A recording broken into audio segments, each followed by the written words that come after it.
नारायण हरि साथियों। नारायण हरि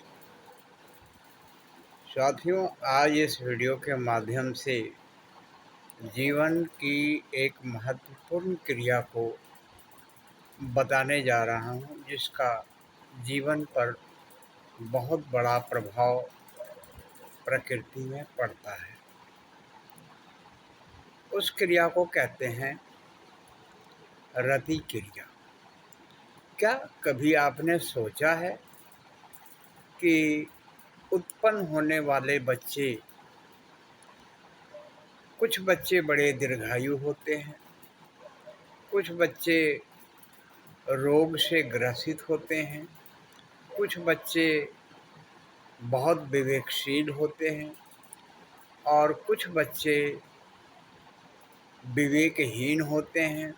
कोई पढ़ने में बहुत माहिर होता है, कोई औसत दर्जे का होता है, कोई मंदबुद्धि का होता है।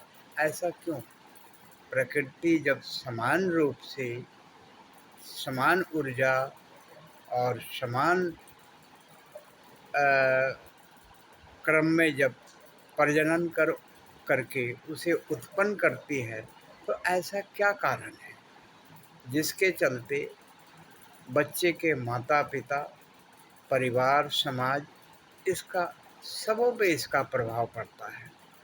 और हम जो एक सशक्त, शक्तिशाली और समृद्ध जीवन जो जीने की कल्पना करते हैं, लेकिन हम जी नहीं पाते। तो दोस्तों, आइए, वो क्रिया है रति क्रिया। रति क्रिया जीवन का एक बहुत ही महत्वपूर्ण क्रिया है।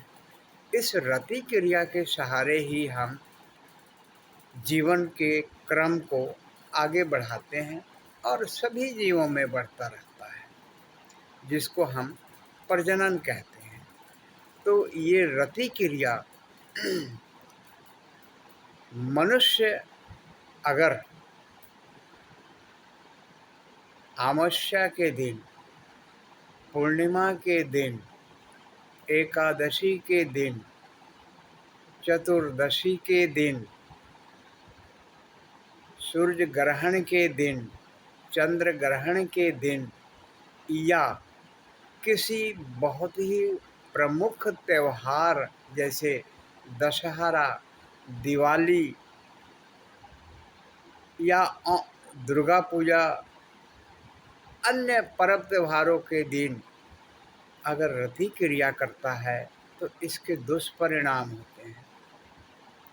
इसे जीवन में आप समझें, दुष्परिणाम क्या होता है।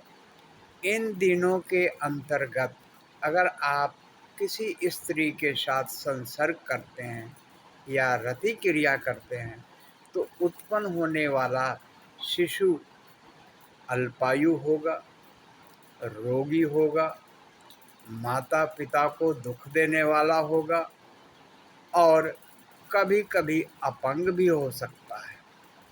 तो अतः मैं आप सभी साथियों को ये संज्ञान देना चाहता हूँ कि रति क्रिया एंटरटेनमेंट का साधन नहीं है, शुद्ध, सशक्त और समृद्ध परिवार का रचना करने की एक जीवन की महत्वपूर्ण क्रिया है।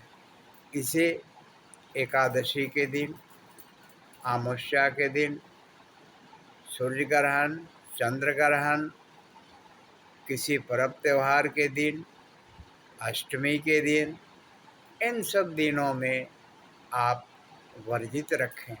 नहीं तो उत्पन्न होने वाला संतान इन सारे चीज़ों से ग्रसित होगा।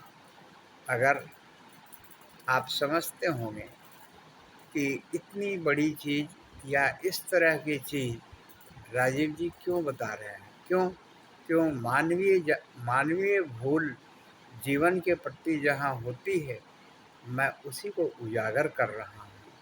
और अगर इन बातों पे ना विश्वास है, तो आप इन्हीं दिनों में रति क्रिया करके देख लीजिएगा। उत्पन्न होने वाला शिशु इन्हीं सब चीज़ों से ग्रसित होगा। किन चीज़ों से? अल्पायु होगा, माता-पिता को दुःख देने वाला होगा, रोगी होगा, शारीरिक रूप से क्षीण होगा और कभी-कभी अपंग भी हो सकता है। नारायण हरि। तो साथियों, आप लोग अपने जीवन में जागरूक रहें, युवा वर्ग इन सब चीज़ों को समझें और जीवन को सुंदर बनाएं। नारायण हरि। अगर यह वीडियो आपको पसंद लगा हो, आपको ज्ञानवर्धक लगा हो, आपको प्रेरित करता हो, तो कृपया इसे सब्सक्राइब करें और शेयर करें, लोगों को जगाएं। मानव जागृति चैनल आपके जीवन को ऊर्ध्वगामी बनाने के लिए प्रयासरत हमेशा रहेगा। नारायण हरि।